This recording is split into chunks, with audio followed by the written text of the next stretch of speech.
everyone, it's Saturator Boy, and today I'm going to be showing you some techniques to make music in the style of Forte. As usual, you can get the project file and samples from this video and MIDI and presets and all that stuff in the description. If you're a patron on my Patreon, make sure to check there. And yeah, let's dive in. So the first sound that I have here is a sort of like ambient thing, which sounds like this. So the way that I made this was by taking actually a sample of a gong. So I started with this sound.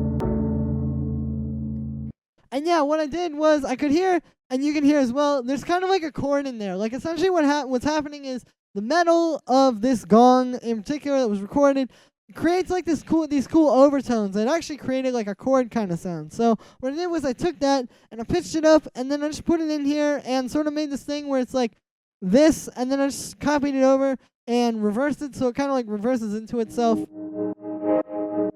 And then what I did was I made 2 tracks of it. So they're doing kind of similar but different things. So it kind of like, comes together to make what sounds like one sound, but it's a lot more detailed and interesting sounding. So the first one, what I have on there is I have this auto pan, so it's kind of doing like an 8th note sort of pulse. And then I have this resonator, which is giving it sort of like bringing out the metallic sound. Then after that, I just have an EQ8 cutting out some low end. And then finally an auto pan doing this sort of like faux sidechain effect. On the second one, what I have is I have another auto pan, which has a different waveform, but it's still doing 8th notes.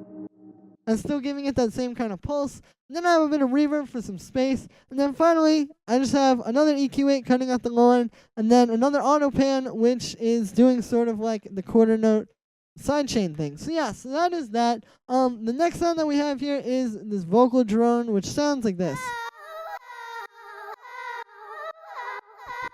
So the way that I made this was by essentially taking a vocal sample, this one.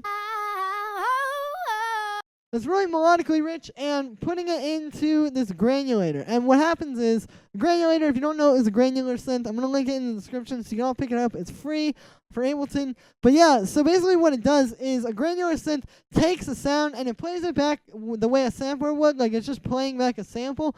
But what a granular synth is doing is playing different parts of the sample. So a sampler just plays it all the way from start to finish. A granular synth is playing like random parts of the sample constantly. And it's constantly changing and just evolving and giving it like a really cool sound. So it's really nice when you have something as melodically rich as this.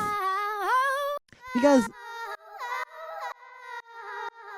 you can hear it's really like moving around the sample and playing all that stuff and sounding really cool. So what I did after that was I put on this echo, and you can see I'm automating the dry wet, so it just kind of takes it in and out of focus. Like it's kind of making it just move a little bit with the track. I didn't want it to just be so static and just be like one thing with no effects. So yeah, then after that I just have this auto pan doing a sort of fake sidechain. And yeah, so the next one we have here is the steel drum drone, which sounds like this. So the way that I made this sound was by taking a steel drum sample and I put that in a granular synth, and what that just does is essentially you get like this kind of cool ambient sound, but then you can hear it jumps back to the start every now and then you also get that sort of like attack at the start. So yeah, so then what I did for effects on here was I have the saturator, so it's just distorting it like ever so slightly and giving it a little bit of crunch, and also just sort of beefing it up. And then finally I just have an auto pan to give it the sidechain effect. So the next thing we have here is this chord, which sounds like this. And so the way that I made this is, you can see it's just a C minor chord, which fits really well with the bass line and all the other stuff. And then what I have here for the synth is I have a square wave, and that's going into a bandpass filter. So it's kind of just taking this really harmonically rich waveform and sort of like whittling it down to one range. And then after that, I have a reverb, which is just adding some space and kind of like washing it out. And then I have this auto pan. So what this auto pan is doing is, you can see I have it on the noise waveform and I have the rate up really high. And that's what's giving it that like choppy kind of effect.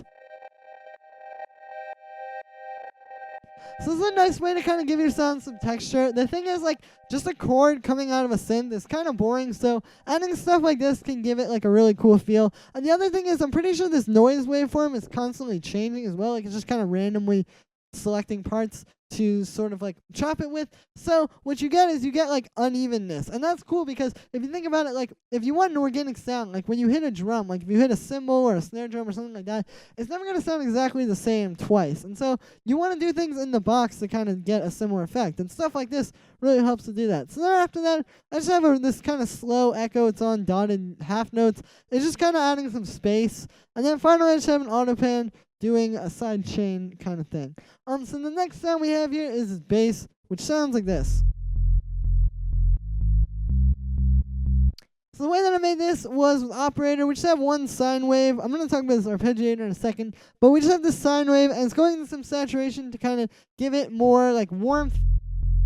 And then I just have an auto pan doing the sort of side chain effect. So I have this arpeggiator here, and you can see these notes are actually just kind of like long, held out notes. And the reason why I have this arpeggiator is for exactly this. You can hear it's playing eighth notes. So what I wanted it to do was I wanted it to have like an eighth note pattern because it sounded really good with the drums. But the thing is that like when you just program it yourself, it can sound a little weird, or when you just program it into the MIDI, because all the notes are like exactly the same length and they're going into each other. So it's not really going to have much like realness to it because there's no space in between the notes. So the reason why I use the arpeggiator is for exactly this. You can use this gate and you can set however little or however little space you want, or however much space you want in between the notes. And so I just kind of set it there. And it allows me to just kind of have a little bit more finesse with it. So that's the bass. Next thing I'm going to show you here are the drums, which sound like this. So then in the drum group, I have a bit of processing on the overall group, but I'll show you the individual sounds first. The first thing I have here is the C78, which sounds like this. So I just wanted to use this because Fortet uses these sounds a lot, and for good reason. They're kind of nice. Like they have a really good blend between being like obviously very just digital and sort of clean drum machine sounds, but they still have like, while still having that sort of like more organic analog kind of sound to them. And they're just like very sort of like cutesy sounds, which go well with these kind of drums as well. Like if you listen to these drums without it, and then you can hear it sounds pretty cool. Now, the only thing that I did do on here, and this is important if you're going to do this is why I'm mentioning it, is I actually pitched all the bongos and congas up one semitone because they were a little bit out of tune. Like if I play this one, you can hear it sounds weird. But, yeah, just pitching it up kind of works. So if you're going to use this, just make sure that they're in key with your track because otherwise you're going to have some weird problems. So the next thing that I have here is this kick, which sounds like this. So this, really not too much to it. I don't have any processing on it. The only thing I will say is it's important to get a kick like this, like a really warm, sort of like round kind of kick like this that doesn't have too much high end, but also isn't just completely low end. Like Fortet doesn't just use like completely sub kicks. It's just got to be a good blend where it fits with like the organic sound. So then the next thing we have here are these vinyl hi-hats, which sound like this. So the way that I made these was I took these hi-hats, and what I did was I brought them in here and I pitched them up +2 because if I turn that off, you can see, yeah, they're not in time with the grid. If I said 16 notes, you can see, like, yeah, they're off the grid. So I just pitched those up to make them fit. And then what I did was, since this pattern was only 3 notes, I just grabbed this one and copied it over to there, and then I added a little fade on the end. And there you go. Now, I also added a bit of track delay on here. The reason why I use some track delay is just kind of give it a more, like, realistic feeling. Like, when you play drums live, you're never really going to have everything be perfectly on the grid. So, I like taking stuff off like that. And especially for like, Fortet style, I think he uses track delay quite a bit. Yeah, it's just kind of a good way to add some organicness to your hi-hats. So then for effects on there, I just have a utility converting it to mono, and an EQ8 cutting out some low end because the original had a bit of weird low end going on. And then finally I just have the saturator, which I use just to kind of like shape the sound sonically. Like, I'm not really trying to distort the hi-hats when I do this. I'm just trying to shape them more and kind of like change the way they sound. So the next thing that we have here is this shaker, and that sounds like this. So what we have here is it's just playing this kind of pattern where it's like playing off of the kick. this just gives it some nice like extra percussion. What I have is it's just like a pretty clean kind of shaker sound. And I put it in here and I played it a little high. Like I played it on F, the root. That will be the original key. So, yeah, the root is C. F is 5 semitones higher. So that's why it sounds a little bit higher in pitch. I shaped it a little bit with the fades. And then I just have a bit of echo on there to give it kind of like some texture. Like, echo is a really good way, if you put it on your percussion like this, to just give your drums like that much more texture. And kind of like glue them together a little bit as well, because you get those repeats, which make it a little bit smoother with the other drums. So the next thing we have here is this hi-hat, which sounds like this. And so I made this with operators, just kind of like a simple like analog style hi-hat. Forte uses a lot of hi-hats like this. I'm not sure if he synthesizes them or if he's just using like samples, but this is definitely an important kind of thing for his sound. Like using these kind of hi-hats with the more like organic drums, like combining the vinyl hi-hats with like a sort of drum machine hi-hat like this is a really, really cool way to recontextualize things like the vinyl hi-hats. So yeah, so the way that I made this one was with some white noise. You can see I just have it kind of set like that with the envelope. And that's going into a bandpass filter, which just kind of allows you to hone in on one range. Similar to what I was saying actually with that chord. Like it just takes this really rich sound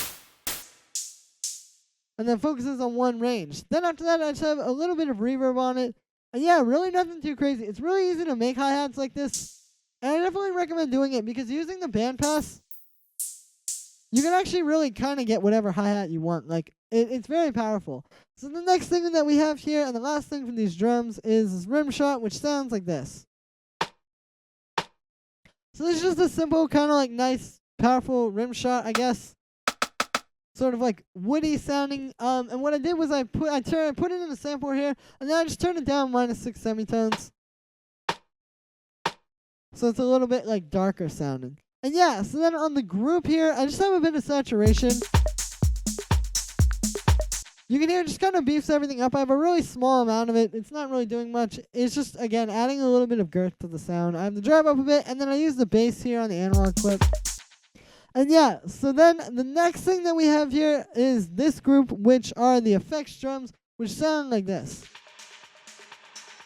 So what these are is it's actually the same group as this main drum group, but then I have a bunch of processing on the master here. So what I have is basically this is just kind of like adding some extra texture to the drums. Like you can hear it's really spacey. And I feel like it really helps them come to life. So what I did was, like I said, I just copied that group down, and what I have here is I have a bit of saturation, which was on the other one, but the first thing that I have is I have this bandpass filter. So this is what's kind of like making it, you know, really filtered.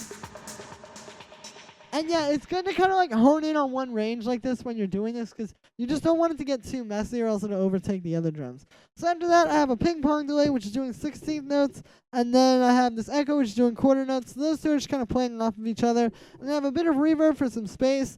And then finally, I just have an EQ8 cutting out the low end. And then I have this auto pan doing this sort of like faux sidechain, like I was using earlier. And the reason also why I like to use this instead of just sidechaining things to the kick is because, like, it can just be a lot cleaner. The thing when you sidechain stuff to the kick is you're kind of at the mercy of like however the compressor is going to respond to your kick and how long your kick is and how powerful it is and all that kind of stuff. And I just like to use this because it sort of eliminates that and allows you to just get that nice quarter note pulse without all the weird stuff from sidechaining. So the last thing that we have here is just this noise sample. It sounds like this. Yeah, it's just kind of like a nice noise, you know, it fits in the background really well. It gives everything some nice texture. And kind of like gives everything some context. Like when you hear something like this and it has some noise in the background, it kind of feels like you're in like a certain space listening to it, as opposed to just listening to a song. So yeah, that's pretty much it for this one. You know, I just want to show you guys some more techniques that I picked up on to kind of do this like quartet style stuff. So yeah, so that's gonna be it for today, guys. Make sure to let me know what you think of this video in the comments, and make sure to like this video as well as subscribe. Once again, you get the project file and samples and MIDI and presets from this video in the description, so make sure to check that out. And yeah, thank you again, everybody, and I will see you tomorrow with another tutorial.